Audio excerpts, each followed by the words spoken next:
नमस्कार, मैं डॉक्टर नीता साहू। आज के वीडियो में हम पढ़ेंगे procedure for developing curriculum and basis of curriculum construction, पाठ्यचर्या विकास की प्रक्रिया और पाठ्यचर्या निर्माण के आधार। Procedure for developing curriculum. तो सबसे पहले देखते हैं कि पाठ्यचर्या विकास की प्रक्रिया क्या है। किसी भी प्रकार के पाठ्यचर्या को निर्माण करने के लिए हमें निश्चित पदों से गुजरना होता है। इस प्रक्रिया का पहला चरण है एनालिसिस ऑफ सोशल सर्कमस्टांसेस या सामाजिक परिस्थितियों का विश्लेषण। सामाजिक परिस्थितियां या सामाजिक बल ही पाठ्यचर्या का निर्धारण करते हैं। जिस प्रकार की सामाजिक परिस्थितियां होती हैं या सामाजिक सोशल फोर्सेस या सामाजिक बल, वो ये तय करते हैं कि पाठ्यचर्या किस प्रकार की होगी। तो किस प्रकार के समाज के लिए पाठ्यचर्या का निर्माण किया जा रहा है, सबसे पहले इसका आकलन करना या विश्लेषण करना आवश्यक है। ये पाठ्यचर्या निर्माण का पहला चरण है। इसके बाद आता है selection of type, nature and basis of curriculum. अगला चरण है पाठ्यचर्या किस प्रकार की होगी, उसकी प्रकृति क्या होगी और उसका आधार क्या होगा। पाठ्यचर्या के कई प्रकार हैं। पाठ्यचर्या बाल केंद्रित होगी, अनुभव केंद्रित, क्रिया केंद्रित, कोर केंद्रित। किस प्रकार की पाठ्यचर्या है, तो अनेक प्रकार के जो पाठ्यचर्या के प्रकार हैं उनमें से हमें तय करना होता है कि किस प्रकार को हम प्रमुखता देंगे। फिर किस उसकी प्रकृति कैसी होगी पाठ्यचर्या की, और उसके बाद में पाठ्यचर्या का आधार क्या होगा। पाठ्यचर्या का आधार दार्शनिक, सामाजिक, राजनैतिक, आर्थिक अनेक आधार हैं जिसकी हम चर्चा इसी वीडियो में आगे करेंगे। तो इस प्रकार के आधारों का भी चयन किया जाता है कि पाठ्यचर्या का आधार क्या होगा और उसका प्रकार क्या होगा। इसके बाद आता है सिलेक्शन ऑफ एजुकेशनल ऑब्जेक्टिव्स या शिक्षण उद्देश्य। जो शैक्षिक उद्देश्य हैं वो ये तय करते हैं कि निश्चित पाठ्यचर्या को पढ़ने के बाद छात्रों में किस प्रकार के बदलाव आएंगे या वो किस प्रकार के उद्देश्यों को पूरा कर पाएंगे। तो करिकुलम जो पाठ्यचर्या हम बना रहे हैं उसके उद्देश्य क्या हैं या वो किन उद्देश्यों को पूरा करने के में सक्षम होगी। तो ये उद्देश्य पहले से ही तय किए जाते हैं, और एक बार जब एजुकेशन ऑब्जेक्टिव्स या शैक्षिक उद्देश्य तय हो जाते हैं तो करिकुलम में हम क्या कंटेंट शामिल करेंगे, कौन से विषयों को, कौन सी क्रियाओं को हम शामिल करेंगे, इसको तय करना आसान हो जाता है। तो एजुकेशन ऑब्जेक्टिव्स के बाद ही ये अगला जो चरण है या अगली प्रक्रिया वो ये है सिलेक्शन ऑफ कंटेंट या विषयों का चयन या कंटेंट जिसे हम कहते हैं विषय वस्तु का चयन आता है। तो विषय वस्तु का चयन के लिए आधार है हमारे ऑब्जेक्टिव्स या शैक्षिक उद्देश्य। शैक्षिक उद्देश्य ही विषय वस्तु को तय करते हैं। इसके बाद है नेक्स्ट जो स्टेप है वो है selection of appropriate learning experiences. Appropriate learning experiences का मतलब है उचित अधिगम अनुभव। तो जो भी हमने पाठ्यचर्या तय की है किस प्रकार की होगी, उसके अंदर विषय वस्तु क्या होंगे या शैक्षिक उद्देश्य क्या होंगे, इन सभी को पूरा करने के लिए ये ज़रूरी है कि छात्रों को उपयुक्त अधिगम अनुभव दिए जाएं।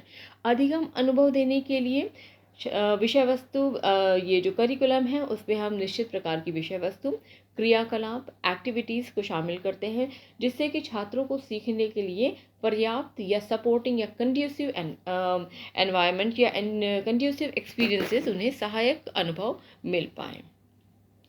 नेक्स्ट है determination of assessment and evaluation system. पाठ्यचर्या के निर्माण का ये अत्यंत महत्वपूर्ण चरण है। इसमें ये तय किया जाता है कि जिस प्रकार का कंटेंट हमने या विषय वस्तु को पाठ्यचर्या के अंदर हम रख रहे हैं, जिस प्रकार के हमारे शैक्षिक उद्देश्य हैं, उनको पढ़ने के बाद या पूरा होने के बाद में छात्रों का हम मूल्यांकन किस प्रकार से करेंगे या हम किस प्रकार से आकलन करेंगे कि छात्रों ने कितना सीखा या उनके व्यवहार में कितना परिवर्तन आया। तो इसको तय करने के लिए पहले से ही पाठ्यचर्या के अंतर्गत हम ये तय कर लेते हैं कि छात्रों का मूल्यांकन किस प्रकार का होगा। कि इसके अनेक तरीके हो सकते हैं, मौखिक परीक्षा, लिखित परीक्षा, उस पर वस्तुनिष्ठ प्रश्न है, निबंधात्मक प्रश्न है, साल के अंत में ली जाने वाली परीक्षा, साल के बीच बीच में समय समय पर ली जाने वाली परीक्षा। तो अनेक प्रकार हो सकते हैं जिस तरह से छात्रों के ने कितना सीखा है या उनका अधिगम स्तर कितना है, कितने उनके व्यवहार में परिवर्तन आया है, इसका हम आकलन कर सकते हैं। अब इसके बाद हम देखते हैं कि बेसिस ऑफ करिकुलम कंस्ट्रक्शन क्या है। अभी तक हमने देखा कि जब भी हम पाठचर्या का निर्माण करते हैं तो किन चरणों को या किस विधि से गुजरकर हम पाठचर्या का निर्माण करते हैं। उस समय हमने बात की थी कि पाठचर्या का निर्माण करते समय हम कुछ बेसिस का भी ध्यान रखते हैं या आधारों का ध्यान रखते हैं कि पाठचर्या के निर्माण में जो सहायक होते हैं। तो बेसिस ऑफ करिकुलम कंस्ट्रक्शन यानी पाठचर्या निर्माण के आधार। पाठचर्या निर्माण के अनेक आधार हैं, जैसे फिलोसफिकल बेसिस या दार्शनिक आधार, साइकोलॉजिकल बेसिस या मनोवैज्ञानिक आधार, सोशियोलॉजिकल बेसिस या समाजशास्त्रीय आधार, पॉलिटिकल एंड इकोनॉमिक बेसिस राजनैतिक और आर्थिक आधार, साइंटिफिक एंड टेक्नोलॉजिकल बेसिस वैज्ञानिक और तकनीकी आधार, और अंतिम है हिस्टोरिकल बेसिस या ऐतिहासिक आधार। ये आधार हैं पाठचर्या निर्माण के। अब हम एक एक करके इन आधारों के बारे में विस्तार से चर्चा करेंगे। तो सबसे पहला आधार है पाठचर्या निर्माण का, वो है फिलोसफिकल बेसिस या दार्शनिक आधार। दर्शन चूंकि किसी भी समाज की एक आइडियोलॉजी को दिखाता है या उसकी विचारधारा को दिखाता है। दर्शन हमारे सोचने का तरीका है, हमारे जीवन जीने का तरीका है। Each society has its ideology and keeps changing according to time and place. प्रत्येक समाज की एक आइडियोलॉजी होती है, उसकी विचारधारा होती है या उसका दर्शन होता है, जो कि समय के साथ में और काल या समय या जो हम कहेंगे स्थान के हिसाब से बदलता रहता है। This changing ideology influences education system of that society and consequently the curriculum of all the levels of education system is also affected. यानी ये जो बदलती हुई विचारधारा है उस समाज की शिक्षा व्यवस्था को भी प्रभावित करती है, और इसके परिणाम स्वरूप एज अ रिजल्ट क्या होता है कि उस समाज की जो शिक्षा व्यवस्था है उसमें भी परिवर्तन आता है, यानी उस शिक्षा व्यवस्था का जो करिकुलम है उसमें भी परिवर्तन आता है। आइडियलिज्म, रियलिज्म, नेशनलिज्म, प्रैग्मेटिज्म यानी आदर्शवाद, यथार्थवाद, प्रकृतिवाद, प्रयोजनवाद और इस तरह की बहुत से और दार्शनिक आधार हैं जो कि समाज की जो शिक्षा व्यवस्था है उसको प्रभावित करते हैं। हर एक इस्म के अनुसार, हर एक वाद के अनुसार शिक्षा की जो व्यवस्था है या जो शिक्षा के उद्देश्य हैं वो बदलते हैं। तो समाज की विचारधारा कैसी है? क्या समाज आइडियलिज्म में विश्वास करता है, रियलिज्म में यानी यथार्थवाद में विश्वास करता है, प्रकृतिवाद में या प्रयोजनवाद में? जिस प्रकार से समाज की विचारधारा होगी उस प्रकार से ही करिकुलम का आधार भी वो विचारधारा या वो दर्शन बन जाएगा। जैसे इसको हम एक एग्जाम्पल से भी समझ सकते हैं कि there was emphasis on religious education, ethics, literature, arts etcetera in curriculum in ancient period. यानी वैदिक समय की बात करें या प्राचीन भारत की हम बात करें तो उस समय शिक्षा व्यवस्था में या पाठ्यचर्या में धार्मिक विषयों, एथिक्स यानी नैतिक मूल्यों, लिटरेचर, साहित्य, कला आदि का प्रमुख स्थान था। आध्यात्मिकता पर अधिक बल था, आइडियलिज्म ज़्यादा प्रभावी था। लेकिन अगर हम वर्तमान समय की बात करें तो there is much emphasis on the subjects like science, technology, digital literacy etcetera. चूँकि वर्तमान समय की डिमांड अलग है, वर्तमान समय की जो फिलोसफिकल सोच है या दार्शनिक विचारधारा है या आइडियोलॉजी है वो अब बदल गई है। तो अब करिकुलम में क्या है, विज्ञान के विषय, तकनीकी विषय और डिजिटल लिटरेसी, इन पर अधिक जोर है। तो समझ में आया होगा आपको किसी भी प्रकार की अगर जो पाठ्यचर्या है अगर उसका फिलोसफिकल बेसिस है तो उस समाज की हमें दर्शन या उस समाज की विचारधारा को आधार बनाना चाहिए या आधार हो सकता है। अगला आधार है साइकोलॉजिकल बेसिस या पाठ्यचर्या निर्माण का अगला आधार है मनोवैज्ञानिक आधार। It is one of the important basis of the curriculum construction. ये पाठ्यचर्या निर्माण का एक बहुत ही महत्वपूर्ण आधार है। It takes care of child's interest, abilities, attitude, need and potentials because each child is unique and there are individual differences too. हर एक बच्चे की अलग रुचि, योग्यता, उसका एटीट्यूड, उसकी आवश्यकता और उसकी क्षमताएं होती हैं, क्योंकि हर एक बच्चा यूनिक है और प्रत्येक बच्चे में या विभिन्न बच्चों के बीच में हम देखते हैं कि व्यक्तिगत भिन्नता भी होती है। कोई भी दो बच्चे एक जैसे नहीं होते।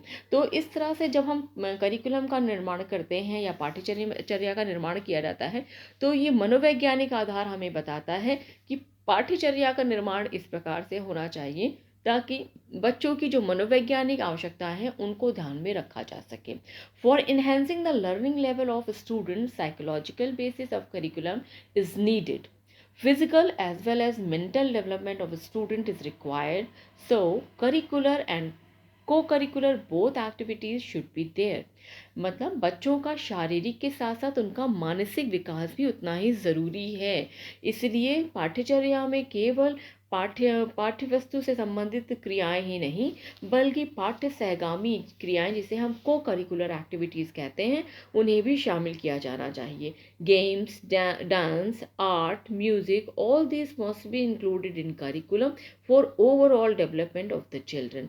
बच्चों के संपूर्ण विकास के लिए ज़रूरी है कि करिकुलर और साथ साथ को करिकुलर एक्टिविटीज़ को हम पाठ्यचर्या में शामिल करें। अगर हम इन बातों का ध्यान रखते हैं तो हम कह सकते हैं कि पाठ्यचर्या निर्माण करते समय साइकोलॉजिकल बेसिस या मनोवैज्ञानिक आधारों का ध्यान रखा जा रहा है।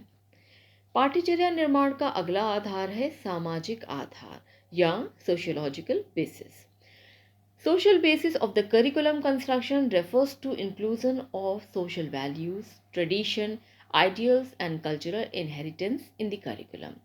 पाठ्यचर्या में या पाठ्यचर्या का निर्माण करते समय सामाजिक आधार का मतलब है जब हम पाठ्यचर्या में सामाजिक मूल्यों, ट्रेडिशंस, परंपराओं, आइडियल्स, आदर्शों और कल्चरल इनहेरिटेंस यानी जो सांस्कृतिक विरासत है उसको भी हम स्थान देते हैं, तो हम कहते हैं कि पाठ्यचर्या में हमने सामाजिक आधारों को भी ध्यान में रखा है। अब ये सामाजिक आधार क्यों आवश्यक है? क्योंकि man is a social animal, so it is necessary that a man should have the knowledge of social structure, social interactions, values and culture etc।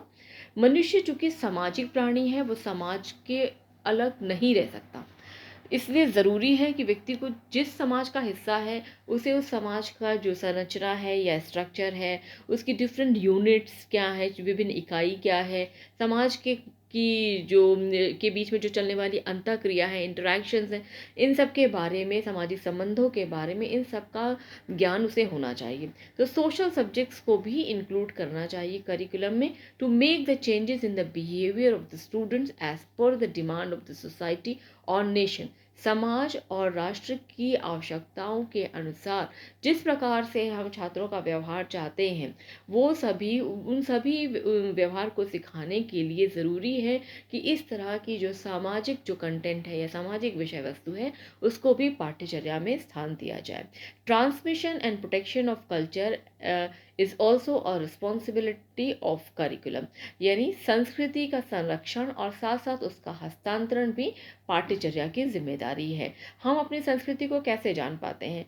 पाठ्यचर्या और या जो विद्यालय में की जाने वाली क्रियाकलाप है वो भी एक महत्वपूर्ण जरिया होते हैं हमें ये बताने के लिए कि हमारी संस्कृति किस प्रकार की है, हमारे रीति रिवाज, हमारे सामाजिक आधार क्या है। करिकुलम कंस्ट्रक्शन का अगला आधार है पॉलिटिकल बेसिस या राजनैतिक आधार। Political basis of the curriculum refers the inclusion of content and activities to develop the democratic values of social justice, equity, equality, etc., and makes the students aware of their rights and duties of a citizen। Political basis of curriculum यानी जो पाठ्यचर्या का राजनैतिक आधार है वो इस बात की तरफ इशारा करता है कि क्या पाठ्यचर्या में हमने उन सभी क्रियाकलापों, उन सभी एक्टिविटीज़ को शामिल किया है जो कि छात्रों के अंदर डेमोक्रेटिक वैल्यूज़ यानी लोकतांत्रिक वैल्यूज़, लोकतांत्रिक मूल्यों को जागृत करने में या लोकतांत्रिक मूल्यों की सीख देने के लिए ज़रूरी है। लोकतांत्रिक वैल्यूज़ क्या है? Equity, equality, freedom, rights and duties of citizens, ये सारे मूल्य हैं या जिनको हम लोकतांत्रिक मूल्य का नाम देते हैं। एक लोकतांत्रिक समाज में चूंकि हम रहते हैं, डेमोक्रेटिक सेटअप है भारत में, तो यहाँ के नागरिकों को ज़रूरी है ये जान पाना कि इस तरह का जो प्रजातंत्र उसको बनाए रखने के लिए किस प्रकार के लोकतांत्रिक या के मूल्यों की आवश्यकता है।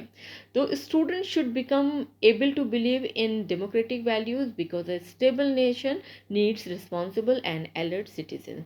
तो सामाजिक इसका पाठ्यचर्या का राजनीतिक आधार हमें बताता है कि छात्रों को किस प्रकार से एक अच्छा नागरिक बनाए, इससे संबंधित सभी क्रियाएं पाठ्यचर्या में शामिल होना चाहिए। पाठ्यचर्या निर्माण का अगला आधार है इकोनॉमिक बेसिस या आर्थिक आधार। Economic basis of the curriculum are concerned with the content and activities which are needed for making the student self-dependent and capable of earning their bread and butter. इसमें इसका तात्पर्य यह है कि पाठ्यचर्या में वे सभी प्रकार की एक्टिविटीज़ या क्रियाकलाप या विषय वस्तु शामिल किए जाएं, जिससे कि छात्र आगे चलकर या अपनी पढ़ाई को समाप्त करने के बाद में सेल्फ डिपेंडेंट बन सके और आत्मनिर्भर बन सके और साथ साथ अपनी आजीविका कमाने के योग्य भी बन सके। इसके लिए ज़रूरी है कि vocational subjects, skill oriented subjects and technical subjects या वर्क एक्सपीरियंस, इस तरह की चीज़ें करिकुलम में शामिल की जाएं। Then vocational subject, skill oriented subject, work experience should be the part of the curriculum. इसको हम पाठ्यचर्या निर्माण का आर्थिक आधार का नाम देते हैं। अगला है साइंटिफिक एंड टेक्नोलॉजिकल बेसिस, पाठ्यचर्या निर्माण का वैज्ञानिक और तकनीकी आधार। Herbert Spencer has advocated for the scientific basis of curriculum construction. Herbert Spencer ने कहा है कि जो पाठ्यचर्या निर्माण है उसका आधार वैज्ञानिक होना चाहिए। Curriculum should include scientific subjects in order to enhance scientific and logical attitude among students. छात्रों में वैज्ञानिक और तार्किक प्रवृत्ति उत्पन्न करने के लिए ज़रूरी है कि विज्ञान विषयों को पाठ्यचर्या में शामिल किया जाए या फिर पाठ्यचर्या निर्माण का आधार वैज्ञानिक हो।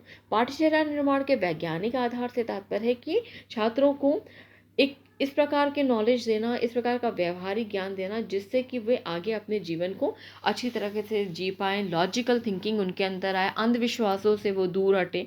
तो साइंटिफिक सब्जेक्ट्स या वैज्ञानिक आधार का मकसद यही है। Technological basis, the present era of technology demands technology oriented curriculum. जिस युग में हम आज रह रहे हैं वहाँ पर तकनीकी का बोलबाला है और इस प्रकार के समाज की ज़रूरत है टेक्नोलॉजी ओरिएंटेड करिकुलम या तकनीकी से ओतप्रोत एक करिकुलम या पाठ्यचर्या। Curriculum should be designed to meet the needs of 21st century students या 21st century. Technical subject should be included in the curriculum. तो करिकुलम को बनाते समय ये ध्यान में रखा जाए कि क्या ये करिकुलम प्रेजेंट जो सेंचुरी है हमारी या आने वाली जो समय है उसकी ज़रूरतों को पूरा कर पाएगा। तो इस उद्देश्य को मिलने के लिए, ये पूरा करने के लिए ज़रूरी है कि पाठ्यचर्या में कुछ तकनीकी विषयों को अवश्य रूप से शामिल किया जाए। नेक्स्ट है historical basis of curriculum construction या पाठ्यचर्या निर्माण का ऐतिहासिक आधार। History helps to understand the past of the country and makes the students learn from its glorious past achievements and mistakes too. History, किसी भी देश का इतिहास हमें अपने भूतकाल में, देश के भूतकाल में क्या हुआ है, पिछली अतीत की घटनाएं, उसकी ग्लोरियस पास्ट यानी उसके शानदार इतिहास, उपलब्धियों और साथ साथ गलतियों के बारे में भी हमें जानकारी देता है। Historical basis tells the historical movements, important incidents, decisions, life of prominent personalities etcetera. ऐतिहासिक बेसिस हमें ये बताता है कि इतिहास में कौन से महत्वपूर्ण आंदोलन हुए हैं, कौन सी महत्वपूर्ण घटनाएं, कौन से महत्वपूर्ण निर्णय या महत्वपूर्ण पर्सनैलिटीज़ या प्रमुख व्यक्तित्व के बारे में भी हमें इतिहास से ही जानकारी मिलती है। तो इस प्रकार की सभी घटनाएं अगर हमें छात्रों को देनी है तो ज़रूरी ये है कि पाठ्यचर्या का निर्माण करते समय हम देश का जो इतिहास है उसको भी ध्यान में रखें और पाठ्यचर्या के निर्माण को हम ऐतिहासिक आधार भी दें। It will give an opportunity to the students to understand its country and the contribution of the prominent personalities. और ये पाठ्यचर्या निर्माण का जो ऐतिहासिक आधार है वो छात्रों को एक मौका देगा या अवसर देगा ताकि वे अपने देश को अच्छी तरह समझ सकें और साथ साथ प्रमुख व्यक्तियों के जो योगदान हैं उनको भी समझ सकें। तो अभी हमने देखा आज के वीडियो में कि पाठ्यचर्या निर्माण के अनेक आधार हैं और प्रत्येक आधार अपने आप में महत्वपूर्ण है। आई थिंक आपको समझ में आया होगा। Thank you all.